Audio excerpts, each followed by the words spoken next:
Super prime time की शुरुआत war breaking news के साथ और इस वक्त की बड़ी खबर यह कि इजरायली बंधकों की रिहाई की उम्मीद बढ़ गई है।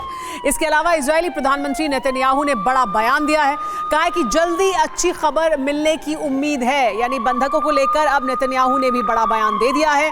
हाईजैक इजरायली जहाज पर भी बड़ी खबर सामने आ रही है।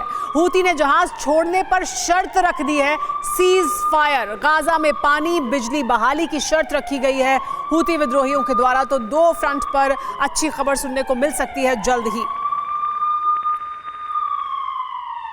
लेकिन इजरायली डिफेंस फोर्स ने हमास के खिलाफ ऑपरेशन शुरू किया तो ये आशंकाएं जताई जाने लगी कि ये दूसरा नकबा हो सकता है। इजराइल ग्रेटर इजराइल की स्थापना के इरादे से हमले कर रहा है। लेकिन देखते ही देखते अरब के शक्ति समीकरण ऐसे हो गए हैं कि इजराइल और अमेरिका घिरते जा रहे हैं। अब रूस के राष्ट्रपति पुतिन और चीन के राष्ट्रपति जिनपिंग ने मिलकर फिलिस्तीन की पुनर्स्थापना योजना तेज कर दी है। लेकिन क्या गाजा युद्ध का 2 स्टेट सॉल्यूशन लागू हो सकता है? क्या इजराइल का नक्शा एक बार फिर 1947 वाली स्थिति में जा सकता है? देखिए क्या है पुतिन और जिनपिंग का प्लान 1947। आईडीएफ ने गाजा पर नियंत्रण वापस लेने के इरादे से ग्राउंड ऑपरेशन शुरू किया।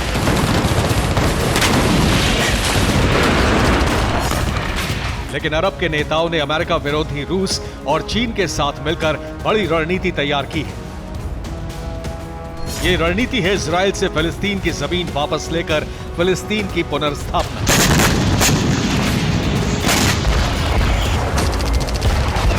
सात अक्टूबर को इसी लक्ष्य के लिए युद्ध शुरू किया गया। इसे तीसरा इंतिफादा कहा जा सकता है, लेकिन ये पहले के 2 इंतिफादा से कहीं ज्यादा बड़ा ऑपरेशन और इसमें अमेरिका विरोधी महाशक्तियां शामिल हैं।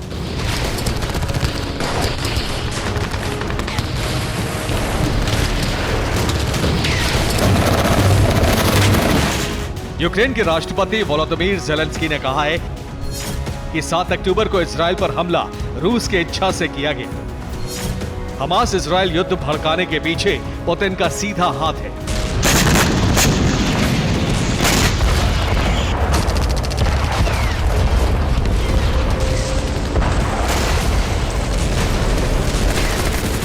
ज़ेलेंस्की की खुफिया एजेंसी GOR की रिपोर्ट है कि पुतिन ने अमेरिका का ध्यान यूक्रेन युद्ध से हटाने के लिए ये वॉर फ्रंट खोला और इसमें कामयाब हो रहे हैं।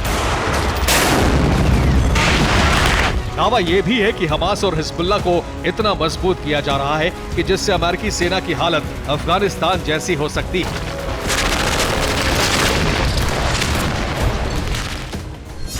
यूक्रेन की खुफिया एजेंसी ने यह भी दावा किया है कि हमास को नए आर्टिलरी सिस्टम भेजे जाने की तैयारी है।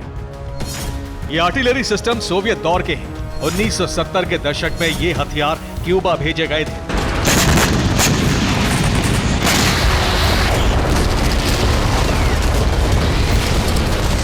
ये क्यूबा में सोवियत संघ के दौर का विशाल कंक्रीट बंकर है। इसमें सोवियत दौर के अलग अलग तरह के हथियार जमा किए गए हैं। यहां टैंक, MLRS और भारी मात्रा में गोला बारूद है जो रूस ने अमेरिका से शीत युद्ध के दौरान क्यूबा पहुंचाया था। यूक्रेन की खुफिया एजेंसी ने दावा किया है कि इन हथियारों को हमास या फिर हिजबुल्लाह को सप्लाई करके उनकी ताकत बढ़ाई जा सकती है, क्योंकि रूस और चीन का लक्ष्य है फिलिस्तीन को दुनिया के नक्शे पर दोबारा उभारना और इस लक्ष्य को हासिल करने के लिए सामरिक से लेकर डिप्लोमेटिक स्तर तक तैयारियां पूरी कर ली गई हैं। गाजा युद्ध के बहाने चीन और रूस ने अरब सहित मुस्लिम देशों को संगठित कर लिया है। 20 नवंबर को सऊदी अरब, जॉर्डन, मिस्र, इंडोनेशिया, फिलिस्तीन OIC यानी ऑर्गेनाइजेशन ऑफ इस्लामिक कोऑपरेशन के महासचिव बीजिंग पहुंचे और अरब के यही नेता अब मॉस्को में गाजा युद्ध के 2 स्टेट समाधान पर मंथन कर रहे हैं। यह मंथन कामयाब भी होता दिख रहा है। बीजिंग में अरब नेताओं से मुलाकात के बाद शी जिनपिंग ने फ्रांस के राष्ट्रपति इमैनुअल मैक्रों से फोन पर बात की। युद्ध के समाधान पर बात करते हुए जिनपिंग ने मैक्रों को 2 स्टेट थ्योरी के बारे में बताया और मैक्रों इस पर सहमत हो गए। मतलब ये है कि इजराइल के पक्ष में खड़े नेटो देश भी फिलिस्तीन की पुनर्स्थापना के समाधान पर सहमत हो रहे हैं। और आने वाले समय में ये थ्योरी इजराइल के नक्शे पर आकार ले सकती है।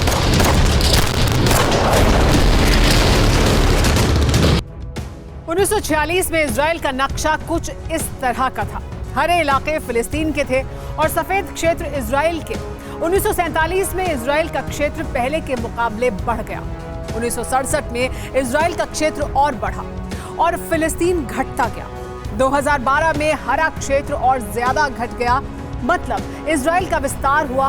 माना जा रहा है कि 2023 में इजराइल गाजा पट्टी पर कब्जा करना चाहता है, लेकिन अमेरिका विरोधी खेमा अरब और मुस्लिम देशों को एकजुट करके 1947 वाले नक्शे की पुनर्स्थापना का प्लान तैयार कर चुका है। यानी इजराइल से जमीन वापस लेकर फिलिस्तीनी नागरिकों को देने का प्लान है और इजराइल का क्षेत्र घटाकर 1947 वाली स्थिति में लाने की तैयारी हो रही है।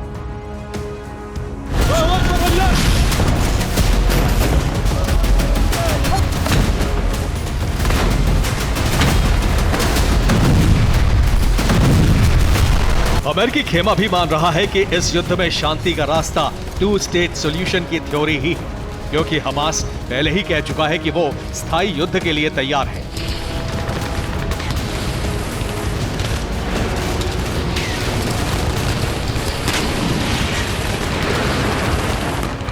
अब सवाल है कि 2 स्टेट थ्योरी है क्या?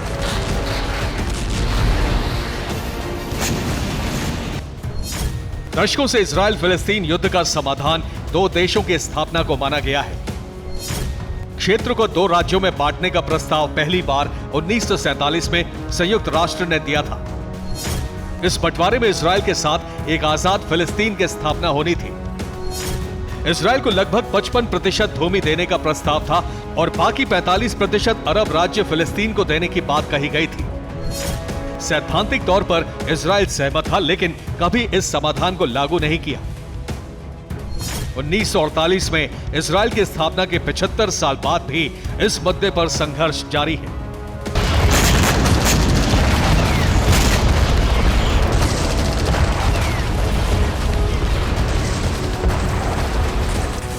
लेकिन अरब शक्ति के समीकरण उलट-पुलट होते देख अब यह संभावना जोर पकड़ रही है कि यह थ्योरी मजबूत होती जा रही है और इसके पीछे कई बड़ी वजह हैं।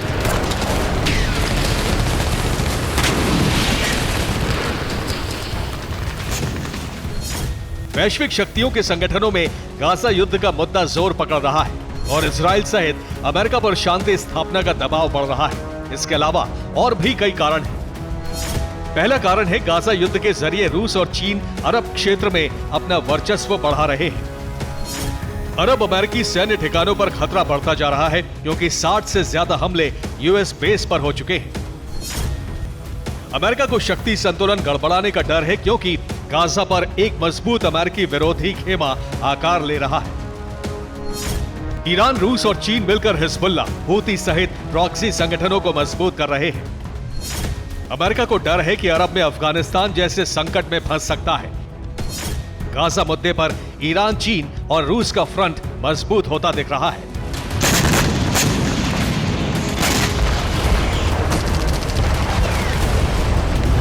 अमेरिका नहीं चाहता है कि अरब उसके लिए कभी न सुलझने वाला संकट बन जाए। इसीलिए अमेरिका भी 2 स्टेट सॉल्यूशन थ्योरी का समर्थन कर रहा है और यह माना जा रहा है कि वो इजराइल को इस समाधान पर राजी करने के लिए जोर लगा रहा है। Bureau report, TV9 Bharatvarsh.